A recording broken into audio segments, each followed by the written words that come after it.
welcome back to the already dated podcast. Where today we're going back to the '90s because the both of your hosts of this podcast were '90s babies. We're both born in '96, and like most things do, things go in a 30-year nostalgia cycle, and it's been 30 years since then, ish. I don't know. Is it 30 years? I haven't done. Oh yeah, for sure. It's been 30 years since like '92. So. Yeah. 30 years ish. It'll work. Yeah. And yeah, we thought we would reflect on the '90s and specifically what the '90s spawned, which was the '90s 3D mascot platformer, which is a lot of specific asterisks, but it was a real big trend. It started in the early 90s, and then around the 3D era, it really cemented itself into the 3D platformer genre that we have now. Exactly. And the '90s was pretty much just the golden age of those mascot-driven platformers, just vomiting out games year after year. Like a lot of them had like had like exactly one calendar year between them. So you're thinking, how much did they copy paste and just kind of add some little bits and bobs to it, just to keep on keeping that money train flowing at the time? Like with all things, like Nintendo saved the video game industry by releasing the NES or the Famicom if you're in Japan with the original Mario. In 1990, turn of the decade, it started with Super Mario World on the SNES. And because Mario's always the guy. When you say platformer, you say wahoo. Exactly. And for me, Super Mario World is probably one of the most special games to me because it was the first video game I ever played. Really? My mom bought a Super Nintendo at a gas station. Oh, yeah.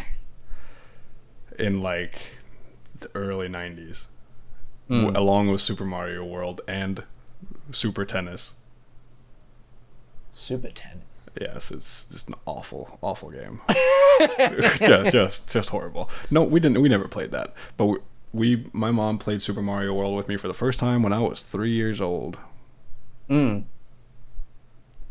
and I've replayed it like probably and finished it 100% probably about 15 times in my lifetime so far. And you'd say that's because of like a big nostalgia value. That it's 100% nostalgia value to me. The levels are still actually decently difficult if you want to 100% the game. Like there is hidden out of the screen stuff that you have to know about, flying with the cape to get up to a keyhole that's not even on the screen that you just have to accidentally stumble across. But yeah, I never actually played Super Mario World. It's very fun. But you were never like enormous Mario guy. No, the most I've ever played of 2D Mario is when I got the Game Boy Advance and they had the port of Mario 3 on it. Oh, Super Mario Bros. 3? Yeah, which on the Game Boy Advance for some reason was called was called Super Mario Bros. 4. Yeah. Advance. It was a weird name. Yeah, Super Mario 3 was where they introduced the infamous Cat Mario. The Tanuki one. Yeah, the Tanuki Mario. Yes. Otherwise known as Cat Mario. Yes. But yeah. Well, no, if you want to get technical, they're two different things. Yes, but people call him Cat Mario. Tanuki Mario does the tailspin. Cat Mario does the climbing up walls thing. Yeah, that's a new age Cat Mario. This is OG the Cat Tanuki Mario. Now it's Tanuki Mario because there is an actual Cat Mario now, but back in the day people would just call him Cat Mario because people did not know to say Tanuki. Going on into 91. Yes, this is like mid 91. Didn't take off quite yet there, But mid 91, we come in with Sonic the Hedgehog. We got Mr. Cool himself. The blue furball, the man who has now spawned a sequel to his own live-action movie. Which is supposed to be pretty good. I haven't seen the second one. Haven't seen it yet. The first one was actually moderately decent. Yeah, the first one was surprisingly good. Yeah, but nonetheless. And as you mentioned earlier, that I've never been that big of a Mario guy. I was never that big of a Sonic guy either until very recently. And I hold the opinion that I prefer Sonic to Mario because he is a cooler character. He's a more interesting character. I wholeheartedly agree with you that Sonic is cooler. And especially when they introduced the other family of the Sonic characters like Knuckles and Tails. The extensive family. And fucking Shadow Sonic. Mm-hmm. Or Shadow, it's just his name. Yeah. Who when I was like 10, I thought was the coolest, baddest mofo on the planet in games. In those What are you talking about? Shadow is still cool. He is. He's Mr. Edgelord as a living persona. But yeah, like, I think Sonic is a cooler character, but nostalgia value for me is like, again, I actually could say that Sonic has the same for me, because I had the Sega handheld plug-in. Oh, I don't even remember the name of it. Well, because there were two versions. There was the Mega Drive. The third version was portable. Yeah, because this was just a controller with the AV cables. Oh, you mean the plug and play one? The plug and play controller. That's what I had, and in there I had Sonic 1, 2, and 3. Oh damn! Okay, you had all of them. Yeah, I had all the 3 OG Sonics. Yeah, to put it out there, the first Sonic is not a good game. No, Sonic 2 was better. Way, way better. They improved it. But moving on from there, this is just kind of a throwaway game, but it counts. It counts as a platformer. It's Castlevania. Some of you may know it. It has evolved drastically over the years. Yes. You could say that. To literally Castlevania not a platformer. Yeah, I argued putting it on here as a platformer, but I couldn't think of what else you'd classify it as. Nope. So I agreed, yeah. You platform jump most of the way through and do a couple of puzzles here and there while you're platform jumping through it. Yep, Castlevania 4 on the SNES specifically. Yes, and that was the most popular of all the Castlevanias at the time when it came out. Yep. Completely blew. 92 goes into Sonic 2, which you said was it's just a calendar year. Good one. Yes, just a calendar year after Sonic 1 almost. Year and a half almost. And they just it was not just a moderate improvement, it was just leaps and bounds better game.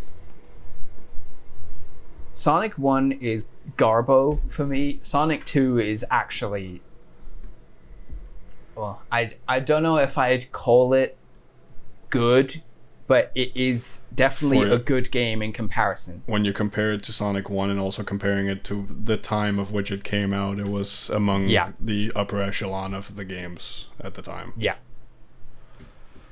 And then... Which... Yeah. 93? 93 is what we would refer to as the resting period. We couldn't find any major platformer that came out this year. Again, tweet us if we are wrong.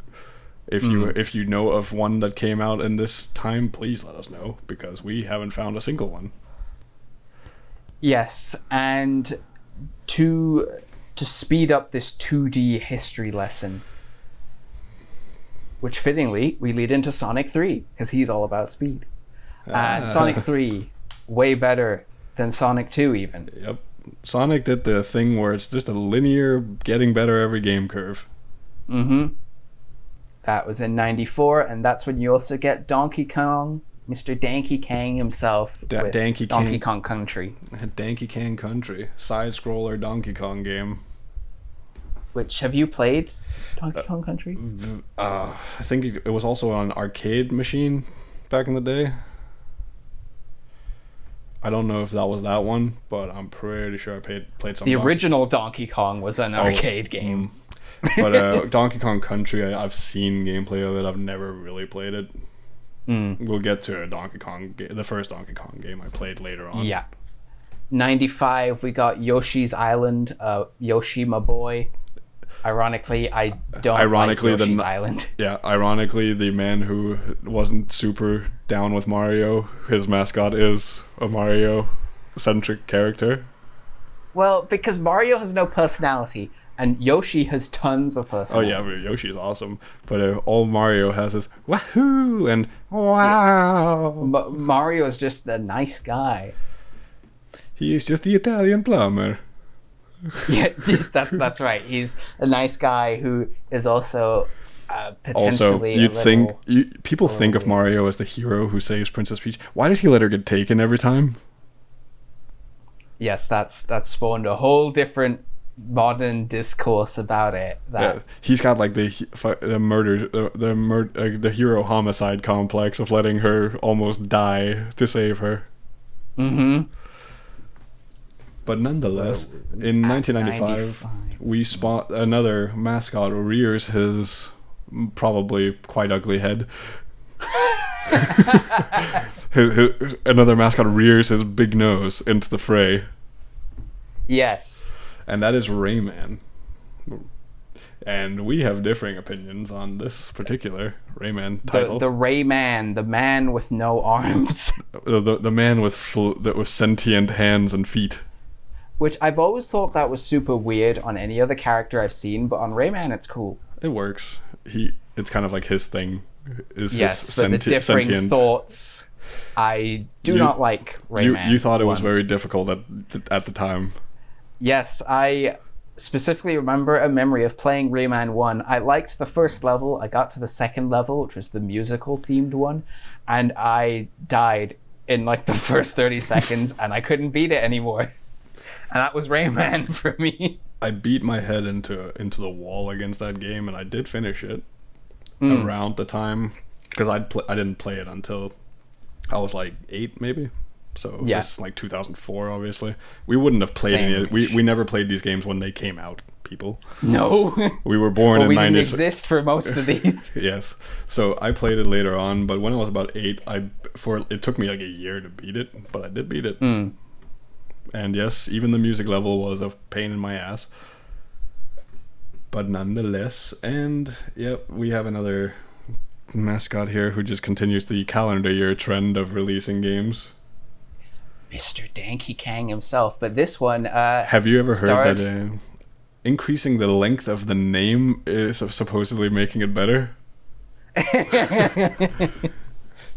That's a good point. Yes, it's a very long time. Donkey Kong Country 2, Diddy's Conquest. Haha, very clever. Diddy Kong, Diddy's Conquest. Ha. Yes. So star Diddy, who is Donkey Kong's brother? Son or nephew.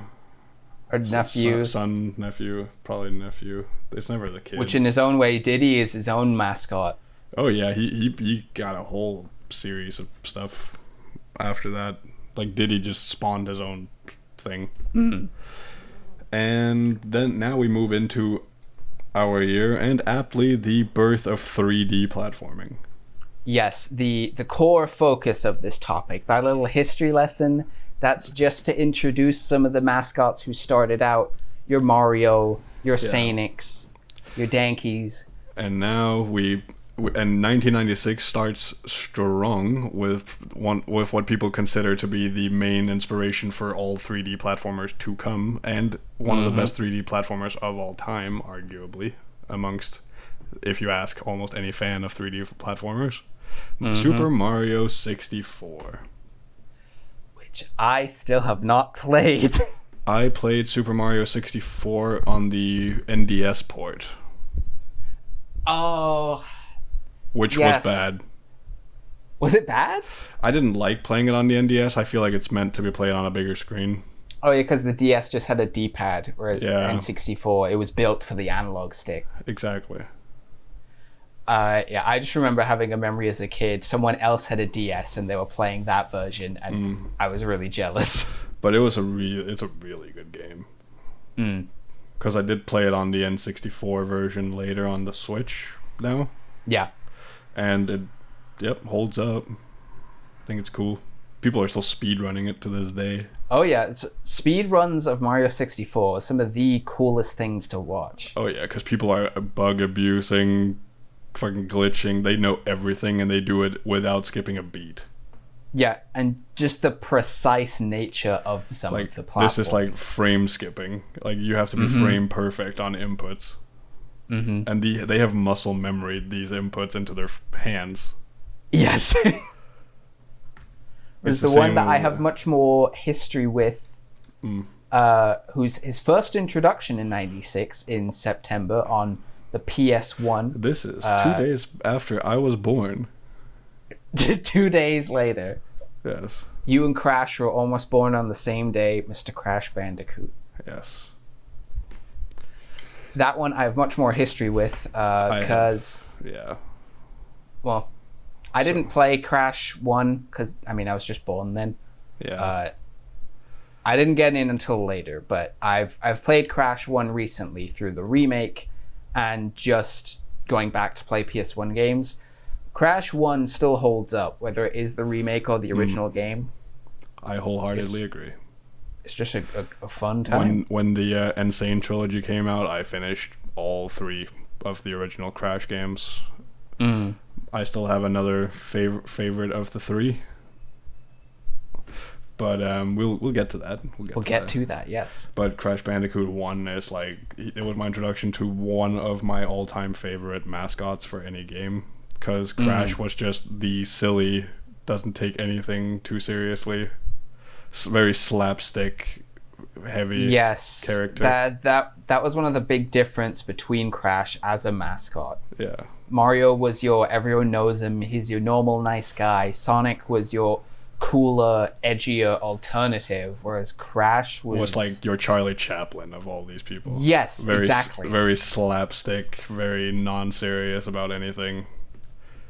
He was there. Yes. He's the fun guy in the friend group.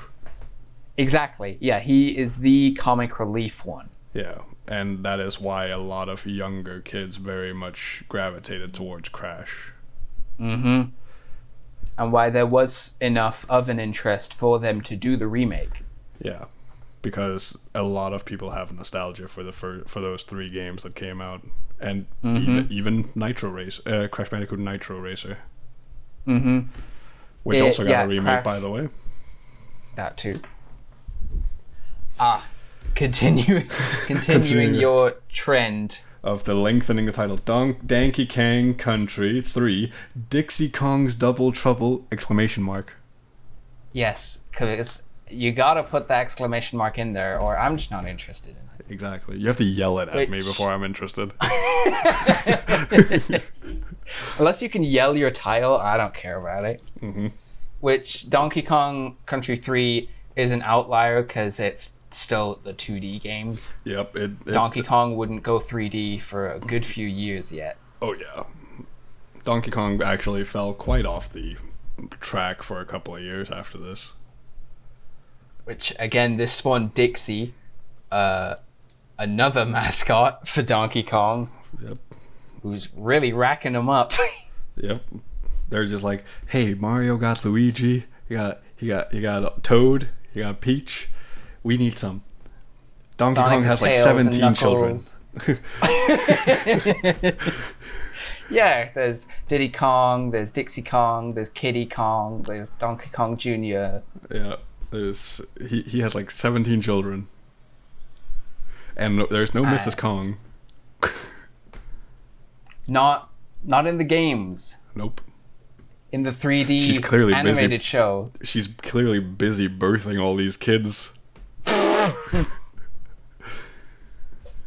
Anyways. We end our year 96 with maybe the best game ever made for the PlayStation 1.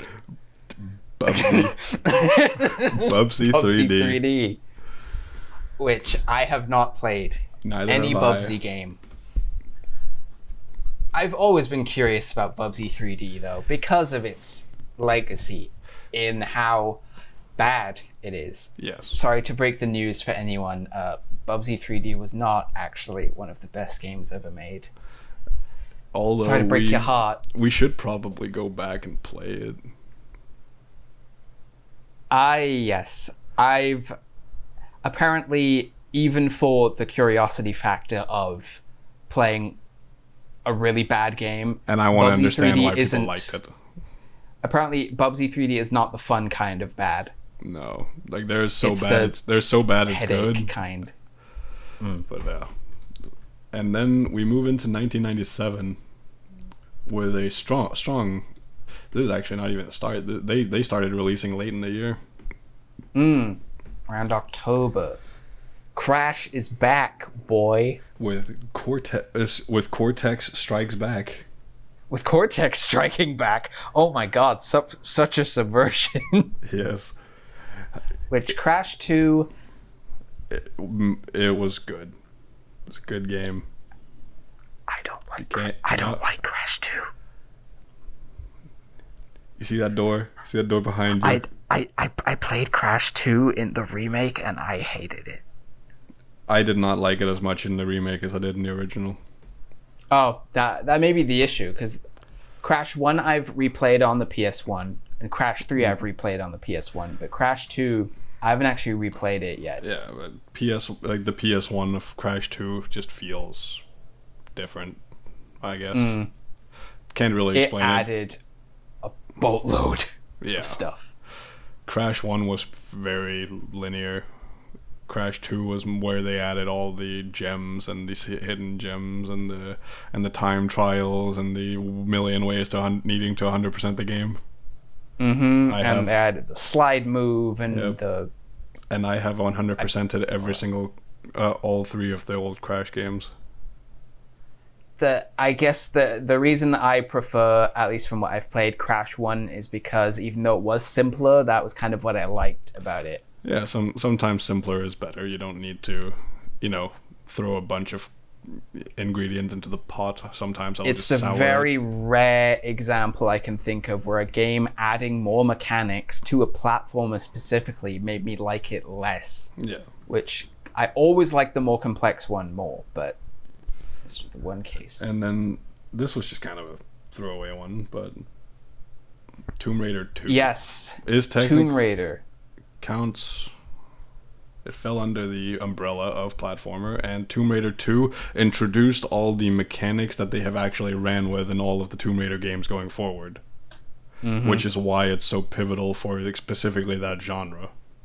Yeah, I would say definitely Tomb Raider 2 not only fits as a platformer, but it's almost its own kind, which what people call the cinematic platformer. Yes. Where it's your original Prince of Persia, your Flashback, your Another World, where the platforming is a lot more serious. It's not the Mario 64 kind of wacky fun platformer. It's the more grounded, very heavy animation-based type. Yeah. Which, to then totally contrast that, with Klonoa, is Klonoa the door to Phantomile. Phantom Mile or Phantom Isle? Chamomile? Phantomile? Klonoa Chamomile. I have not played much of Klonoa, but what I've played of it, I really liked what I've played of it so far. And apparently its soundtrack and its story are like unrivaled. Its story is apparently like amazing. Yeah, I mean, I played very little of it. My friend had it back in the day, but I never had it myself and finished it. But I liked the character. Yeah, Klonoa is one of the coolest mascot designs. But you don't really see him marketed though. No, he wasn't after this. It was never really taking off in any respect. And Klonoa is the very rare case of it's a 2D game, but you can shoot characters and stuff into the foreground and background. So it is a 3D platformer. Yeah. And 1998 was what you might call introduction year. Yes, that is that's a very good introduction of it, because this is where the floodgates opened. And which would lead into the early 2000s. Yes, the early 2000s, where you get your PS2 era, which falls out of the 90s, where that... Yeah. If 98 was the floodgates opening, then the 2000s era was, I don't know, the dam breaking. It Pretty was much an avalanche. It was just every company putting their hat in the ring. Mm-hmm. A 98 started with the intro, well, not the intro, he'd already been there, but the 3D intro of Gex, the movie-quoting lizard himself, whose games I have not played. I've played the original Gex, and that is a side-scroller, and I did not like it. I aptly enough just thought of an intro for that game. And starting with 1998, enter the Gecko Gex.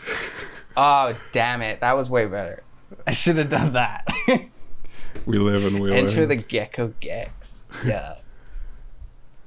And moving on to Banjo Kazooie. Yes. The bear and bird combo. Yep. Whose games I have also not played. Never played them. Because Banjo almost more falls under the collectathon. Yeah, it is more of a collectathon game. But you do platforming in 3D, so counts. By those technical rules, I think it counts. Yeah. And then after Banjo came one of the other, the one who would stand beside Crash. Aptly. Yes. Spyro, the fire-breathing purple dragon. Yes. Not Barney the dinosaur, the purple one. Yes. Not Spyro. Are family. No, it's gonna get copyright claimed. Don't sing anymore. Yes. Spyro was always kind of there for me. I've never actually played his games, but whenever I think of people playing games around me, they were playing Spyro on the PS1. Yes. Or they were playing that newer Spyro one on the PS2, or it was someone playing Skylanders. I've never seen Skylanders, nor played it. Yeah, Skylanders is technically its own other thing. It started with Spyro. Yeah. To get people in there. Yeah. And then once they got that audience, Spyro was out.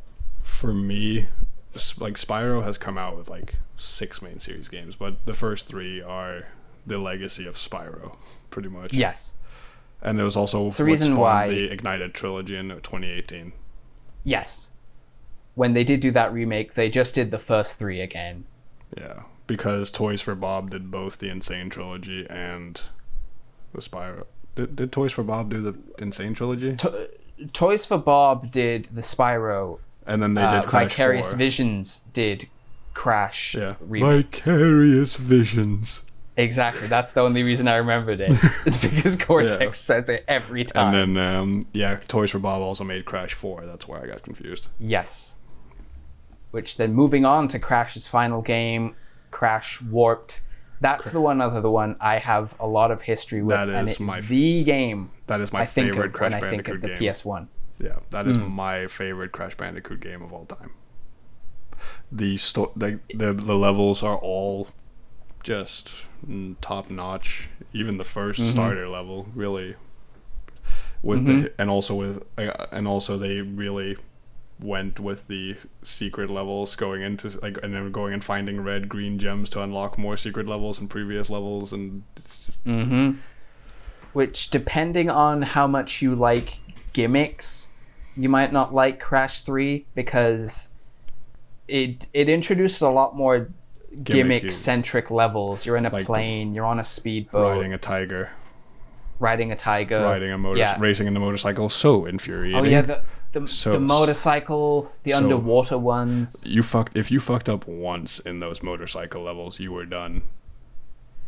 Yeah, and depending on it's going contrast to what I said in me liking Crash 1 because it was more simple. And yet I like Crash 3 a lot because it wasn't simple. But Crash 3 is just, that is my like 8-9-year-old childhood. Mm-hmm. Or just Crash Bandicoot in general, but Crash 3 is the one that really took home the cake for me. There is a memory etched into my brain of my brother playing Crash 3, playing the plane level. Oh. Which I don't have a lot of memories that are so distinct that I can picture where I was, what time of day it was. This is it for some reason. I could picture it was...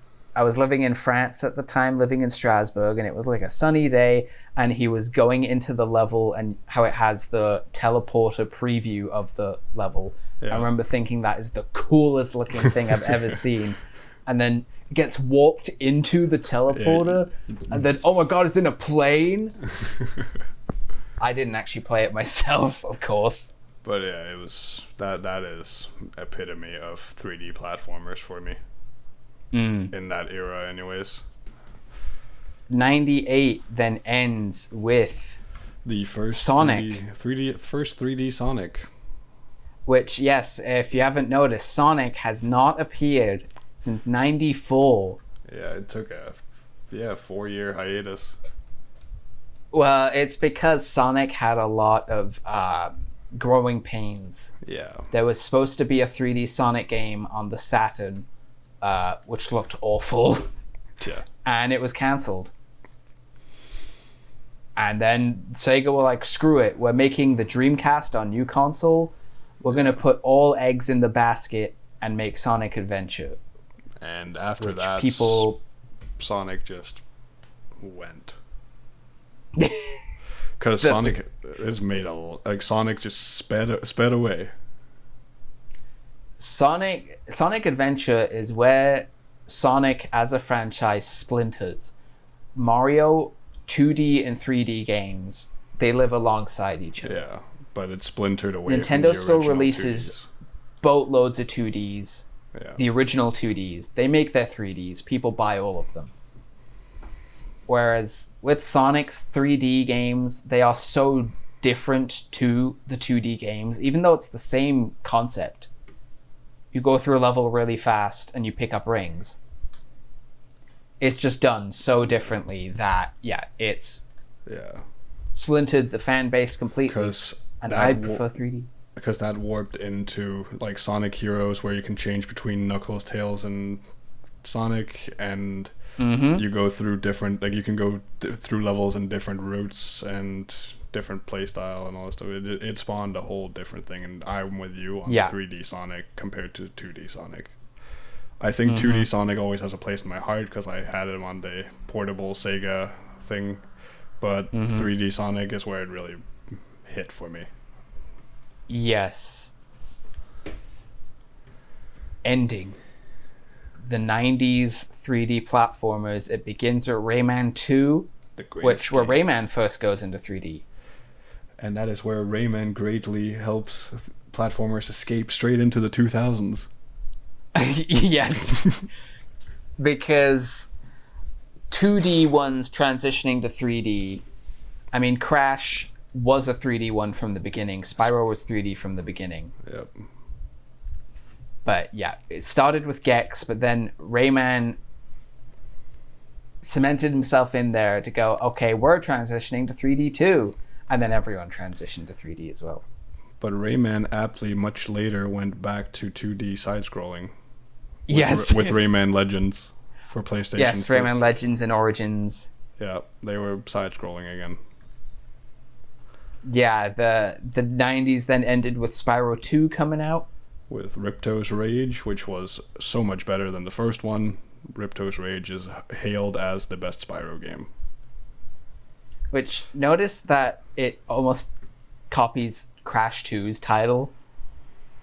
Almost the same way. It's a reference of the villain is back again. Yes, Ripto is back to claim you. And then, fittingly, with Sonic taking his years-long break, the monkey himself, Donkey Kong, finally comes back. Who basically just got his Mario 64 treatment 3 years later at as Donkey Kong 64, which is the first Donkey Kong game I played. So my first Donkey Kong experience was the 3D version.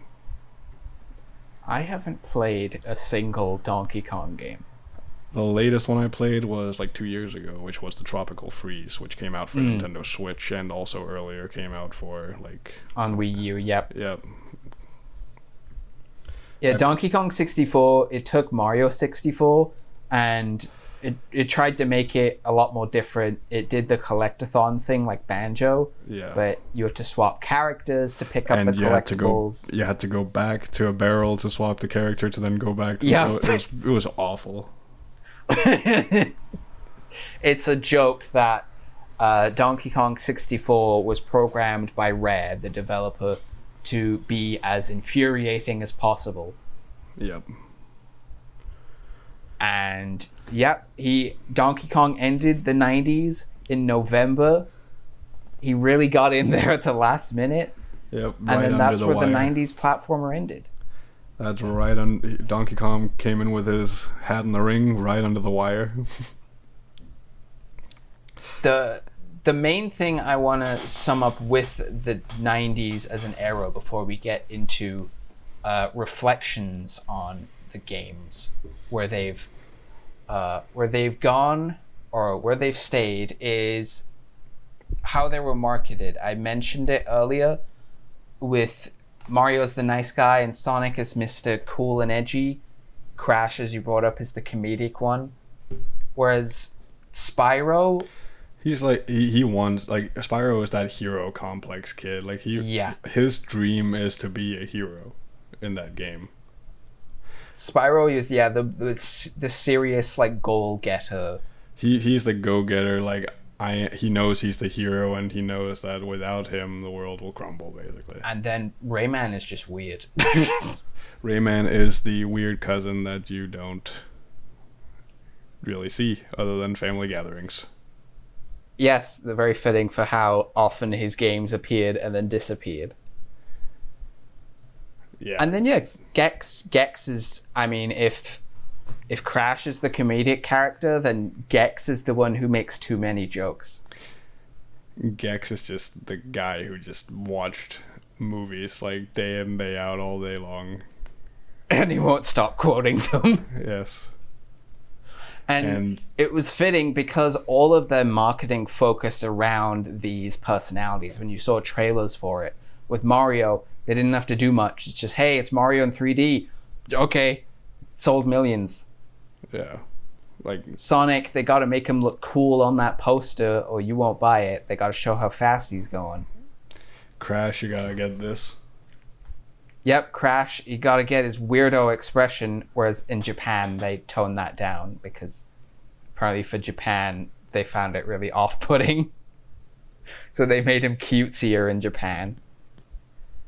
And then, as you said, with Spyro being the serious goal-getter, all of his marketing stuff was like really adventure-focused. Yes. Going on a journey. And like Donkey Kong was just... Donkey Kong. Mario's adversary to start with, and then he was just like, I'm gonna go do my own thing now. Yeah, Donkey Kong was he didn't have exactly that. He didn't have he didn't have a set him apart from the rest of the pack personality. No, the focus of Donkey Kong was just being different. Yeah. Because you can't say that Donkey Kong Country is the same as Super Mario in any way except they're both 2D. Exactly. And same thing with Mario 64. They're both 3D, Mario 64 and Donkey Kong 64. But Donkey Kong's was always just, let's just be different than Mario. Let's just be a little bit more different than Mario.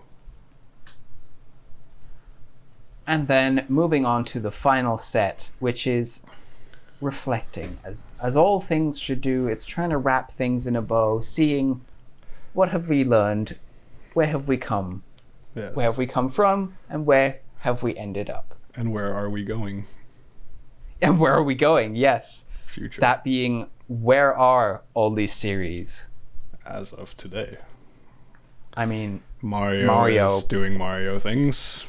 Mario's still around. Pumping it. It just came out with a new Mario Party. It came out with... Mario just keeps pumping out. Like, there's 113 Mario games, if you can believe it. I can actually, yeah. Mario stars in 113 games. It's the game series with the most games of all time, I think. Because Mario is to Nintendo what Mickey is to Disney. He's the nice guy who you can buy it for anyone and they'll enjoy it. Pretty much. And his 2D games and his 3D games, they're still coming out with regularity. Yeah. Whereas with Sonic, his is messy. Because when you make a cool, edgy character, sometimes you don't know what's cool anymore. Sometimes things get a bit complicated. Yeah. And then sometimes you have to make new characters that are even cooler and more edgy. Yeah, to make them even more edgy. Like Sonic Shadow has gone all over the damn place. And Knuckles and Shadow and stuff like that. Sonic started 2D, then went 3D, and then people suddenly decided they don't like the 3D games anymore. Yeah. So then they went back to 2D, and now Sonic Team themselves can't make a Sonic game anymore. Yeah, Sonic it's a case of, confused identity. Sonic is more interesting because of that, but it's also way more frustrating. Yeah. Because even if you buy a Mario game that you don't think you'll like, it'll still be fun. Yeah. But like Sonic, not nearly as popular today as what Sonic is a freaking dice roll of whether it's going to be a good game or one that's just a waste. But just in general, like Sonic is not as favored now as he was back then, or in the earlier 2000s. No, it's in a different type. And honestly, the same can be said for like Spyro. The only reason Spyro got its reignited was the three legacy games. The only reason Spyro got his remake is because Crash did. Yeah. Because they were so closely side by side in those trilogy games that they had. Mm-hmm.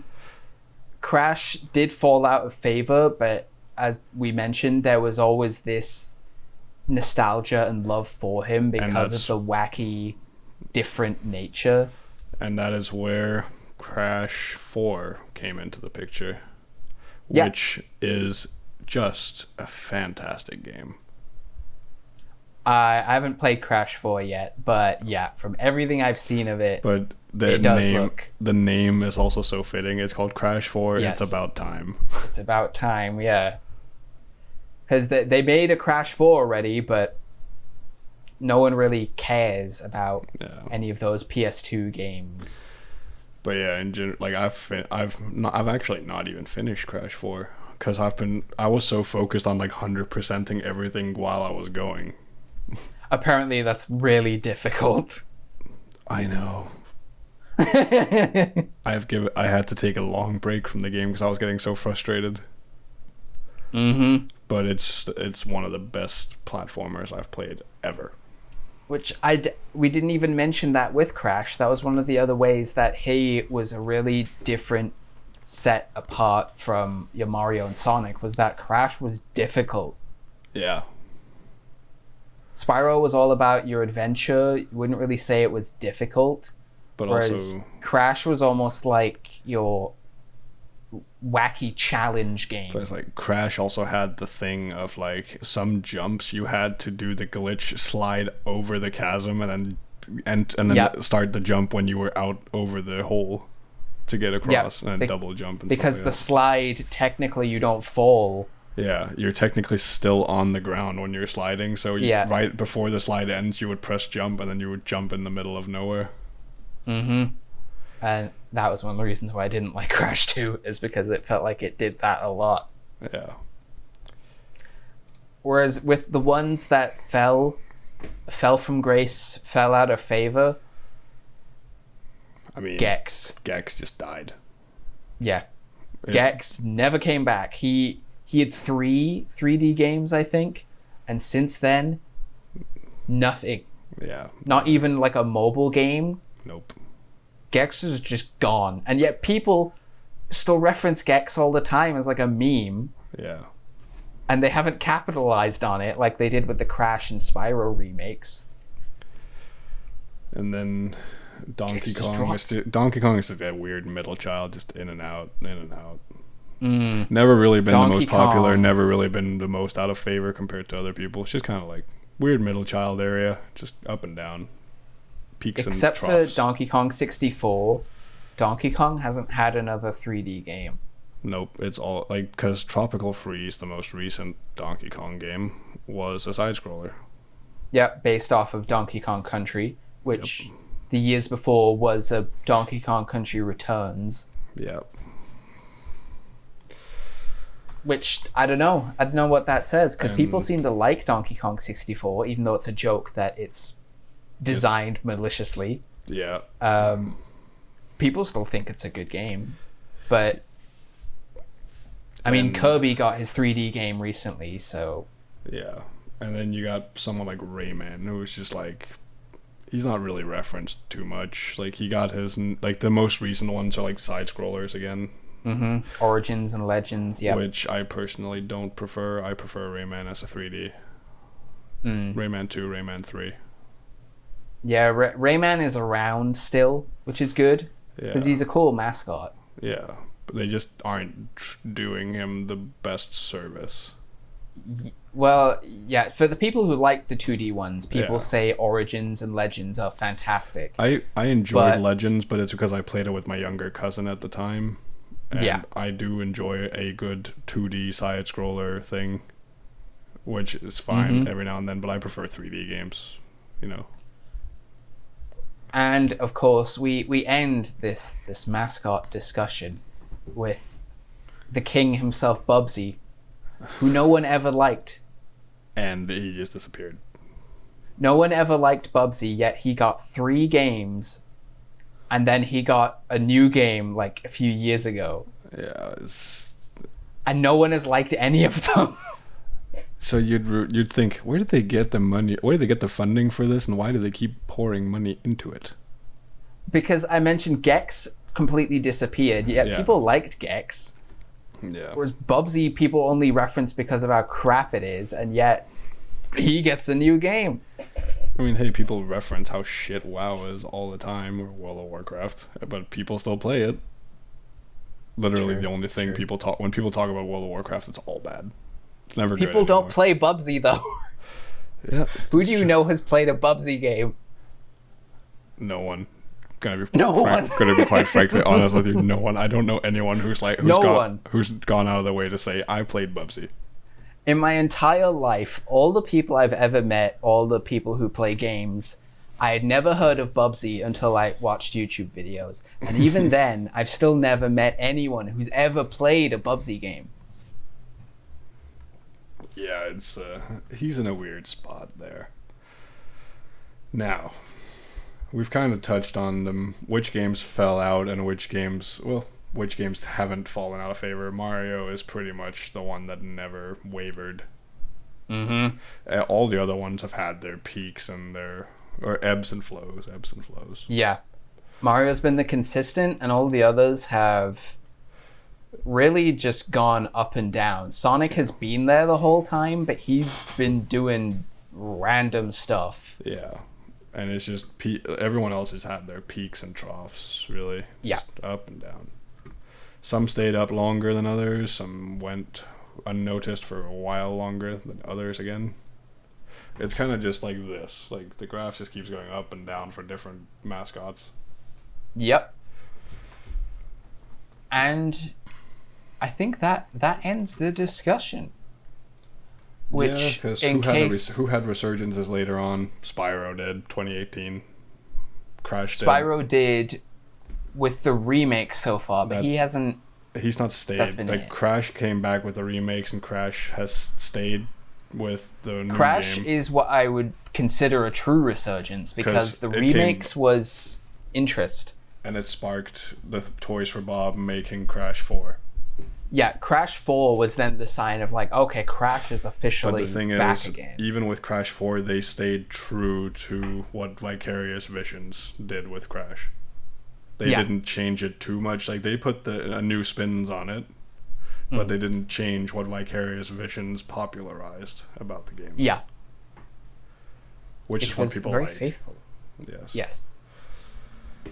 Who else? No one really else has had a true resurgence other than Crash. Nope. Mario and Sonic have always been there, and Crash came back. And has stayed back so far. And well, Donkey Kong, I mean, he's been there as well. He's always been there. It's just Donkey Kong doesn't count. He's in Mario Kart. Of course, he's around. He's the middle child. Yeah, and then all the others, Spyro's come back, but not really done much since. And then the rest. It had Spyro has had ample opportunity to make a sequel game like Crash did. Mm-hmm. But they obviously. I think it's because they don't know what to do with it. I don't think so. They had 3 main series games after the first 3, and none of us knew what they were doing. Mm-hmm. So I guess they just kind of tapped the well on Spyro. Yeah. But yeah, that kind of concludes this whole 90s platformers. And we may return in the future for the evolution of that into the 2000s. Oh my god.